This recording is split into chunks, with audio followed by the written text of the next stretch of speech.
ကြာစံလေးကိုစီထားပါမယ်ခဏတည်းရည်လေးပြင်ဆင်ထားပါမယ်ဝတ်တာနဲ့ကြောပါမယ်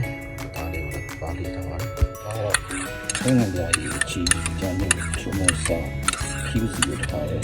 ဆော့စ်နဲ့ဖြောပါဒီကထားတဲ့ဒီချက်ပါမယ်